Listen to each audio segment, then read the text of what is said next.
जय कृष्ण गोविंद हरे मुरारी, हे नाथ नारायण वासुदेवा। ओम नमो भगवते वासुदेवाय नमो नमः। जय श्री कृष्णा। आप सभी हरि भक्तों को निर्जला एकादशी व्रत की अत्यंत हार्दिक शुभकामनाएं। मित्रों, हिंदू धर्म में निर्जला एकादशी का विशेष महत्व है। 24 एकादशियों में से इसे सबसे कठोर और सबसे ज्यादा महत्वपूर्ण एकादशी के रूप में देखा जाता है, क्योंकि इस व्रत में जल की एक बूंद भी ग्रहण करना वर्जित होता है। हिंदू पंचांग के अनुसार ज्येष्ठ मास के शुक्ल पक्ष की एकादशी तिथि को इसका व्रत किया जाता है। इस व्रत को भीमसेनी एकादशी भी कहते हैं।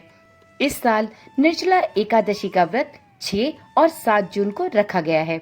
हिंदू धर्म में इस व्रत का धार्मिक महत्व ही नहीं है, बल्कि शारीरिक और मानसिक दृष्टि से तथा स्वास्थ्य के लिए भी इस व्रत को अत्यंत लाभकारी और पुण्यकारक माना गया है। ऐसी मान्यता है कि जो भी कोई साधक निर्जला एकादशी का व्रत करता है, उसे निर्जला एकादशी का व्रत करने के साथ श्रीहरि विष्णु की पूजा संपूर्ण विधि विधान के साथ तो करनी ही चाहिए, और साथ में निर्जला एकादशी की व्रत कथा भी अवश्य ही सुननी या पढ़नी चाहिए। आज की वीडियो में हम निर्जला एकादशी पर सुनी जाने वाली निर्जला एकादशी की व्रत कथा लेकर आए हैं। तो चलिए देर किस बात की, वीडियो को प्रारंभ करते हैं और सुनते हैं निर्जला एकादशी की एक अत्यंत पौराणिक और पुण्यकारी कथा। पौराणिक कथा के अनुसार एक बार भीमसेन को इस बात की चिंता हुई कि उनके सभी भाई और माता कुंती दान पुण्य और व्रत आदि करते हैं, लेकिन वे व्रत नहीं कर पाते। ऐसे में उनके जीवन के अंत में उन्हें मोक्ष की प्राप्ति कैसे होगी? इस चिंता के समाधान के लिए वे वेद व्यास जी से मिले। उन्होंने ऋषि वेद व्यास से कहा कि उनके सभी भाई और माता व्रत करते हैं, लेकिन वह व्रत करने में असमर्थ हैं। व्रत करने में उन्हें सबसे बड़ी समस्या यह है कि वह एक दिन भी भोजन के बिना नहीं रह सकते। अपनी चिंता और समस्या व्यक्त करते हुए भीमसेन जी व्यास जी से कहते हैं, हे पितामह, भ्राता युधिष्ठिर, माता कुंती, द्रौपदी, अर्जुन, नकुल और सहदेव आदि सभी एकादशियों का व्रत करने को कहते हैं, परंतु महाराज, मैं उनसे यह कहता हूँ कि भाई, मैं भगवान की शक्ति पूजा तो कर सकता हूँ, दान भी दे सकता हूँ, परंतु भोजन के बिना नहीं रह सकता। इस पर व्यास जी कहते हैं कि हे भीमसेन, यदि तुम नरक को बुरा और स्वर्ग को अच्छा समझते हो तो प्रतिमास की दोनों एकादशियों को अन्न मत खाया करो। भीम कहते हैं कि हे गुरुवर, मैं तो पहले ही कह चुका हूँ कि मैं भूख सहन नहीं कर सकता। यदि वर्ष भर में कोई एक ही व्रत हो तो वो मैं कर सकता हूँ, क्योंकि मेरे पेट में वृक नाम वाली अग्नि है, सो मैं भोजन किए बिना नहीं रह सकता। भोजन करने से ही वह शांत रहती है, इसलिए पूरा उपवास तो क्या, एक समय भी बिना भोजन के रहना मेरे लिए सर्वदा कठिन है। अतः आप मुझे कोई ऐसा व्रत बताइए जो वर्ष में केवल एक बार ही करनी पड़े और मुझे अंत में मोक्ष की प्राप्ति भी संभव हो। श्री व्यास जी भीमसेन के ऐसा कहने पर उनसे कहते हैं, हे पुत्र, बड़े बड़े ऋषियों ने अनेकों ऐसे शास्त्र बनाए हैं जिनसे बिना धन के थोड़े परिश्रम से ही स्वर्ग की प्राप्ति हो सकती है। इसी प्रकार शास्त्रों में दोनों पक्षों की एकादशियों का व्रत मुक्ति के लिए रखा जाता है। व्यास जी के वचन सुनकर भीमसेन अब नरक में जाने के नाम से भयभीत होने लगे और कांपकर कहने लगे कि अब मैं क्या करूं गुरुदेव, मास में 2 व्रत तो मैं कर नहीं सकता। हाँ, वर्ष में एक व्रत करने का प्रयत्न अवश्य कर सकता हूँ। अतः वर्ष में एक दिन व्रत करने से यदि मेरी मुक्ति हो जाए तो ऐसा कोई व्रत मुझे बताइए। यह सुनकर व्यास जी कहने लगे कि वृषभ और मिथुन के संक्रांति के बीच ज्येष्ठ मास के शुक्ल पक्ष की जो एकादशी आती है उसका नाम निर्जला है।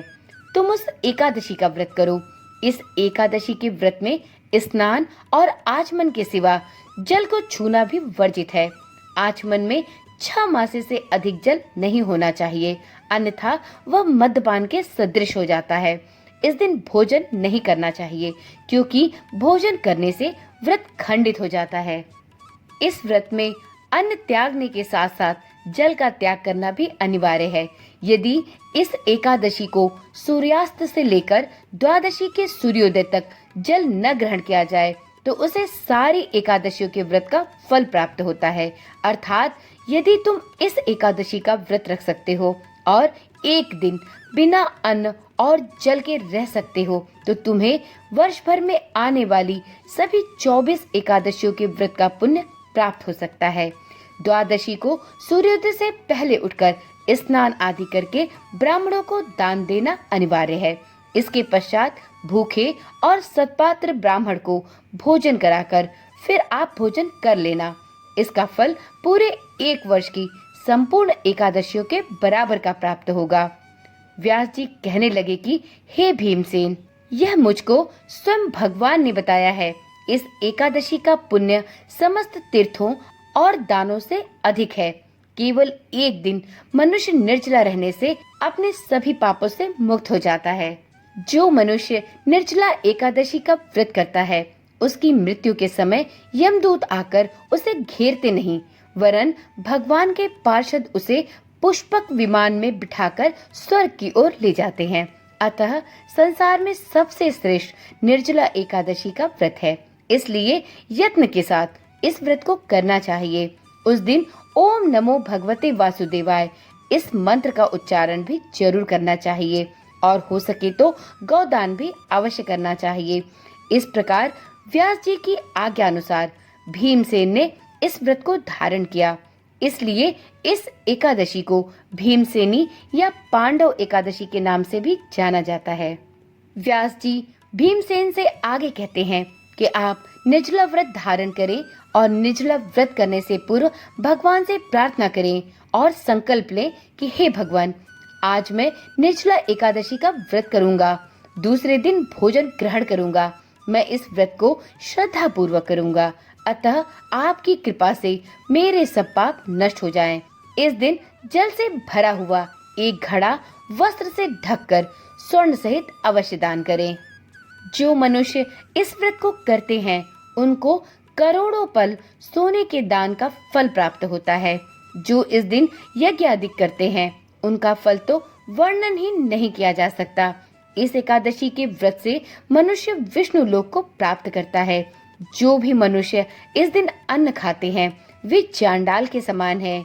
वे अंत में नरक में जाते हैं। जिसने निर्जला एकादशी का व्रत किया है वह चाहे ब्रह्म हत्यारा हो, मद्यपान करता हो, चोरी की हो या गुरु के साथ द्वेष किया हो, मगर इस व्रत के प्रभाव से उसे स्वर्ग की प्राप्ति होती है। हे कुंती पुत्र, जो पुरुष या स्त्री श्रद्धा पूर्वक इस व्रत को धारण करते हैं उन्हें अग्रलिखित कर्म अवश्य करने चाहिए। प्रथम भगवान श्री हरि का पूजन, फिर गौदान, ब्राह्मणों को मिष्ठान एवं दक्षिणा अवश्य देनी चाहिए तथा जल से भरे कलश का दान भी अवश्य करना चाहिए। निर्जला एकादशी के दिन अन्न, वस्त्र, उपाहन आदि का दान भी अवश्य करना चाहिए। जो मनुष्य निर्जला एकादशी का व्रत करके इस पुण्यदायी कथा का पठन या श्रवण करता है उसे निश्चय ही इस लोक के सुखों को भोगकर अंतोगत्वा मोक्ष की प्राप्ति अवश्य होती है। इस प्रकार से गुरुदेव की आज्ञा अनुसार भीमसेन ने निर्जला एकादशी का व्रत धारण किया। उन्होंने इस दिन भोजन के साथ साथ जल का भी त्याग किया और इसके पश्चात गौदान और ब्राह्मणों को भोजन कराकर हरिवासर की समाप्ति के बाद द्वादशी तिथि के भीतर ही अपने व्रत का पारण किया। इस प्रकार से भीमसेन को 24 एकादशियों के व्रत का पुण्य सिर्फ एक निर्जला एकादशी के व्रत से प्राप्त हुआ। तो एक बार प्रेम से बोलिए श्री हरि विष्णु भगवान की जय। मित्रों, यदि आपने भी निर्जला एकादशी का व्रत किया है तो आज के दिन व्रत के साथ साथ इस पुण्यदायी कथा का श्रवण भी अवश्य करें और साथ में एक जल भरे मटके का दान भी अवश्य करें। आपके ऊपर श्री हरि विष्णु की कृपा सदा सर्वदा के लिए बनी रहेगी। इसी आशा और विश्वास के साथ इस वीडियो या यूं कहूं कि इस पावन कथा को यहीं पर समाप्त करती हूं।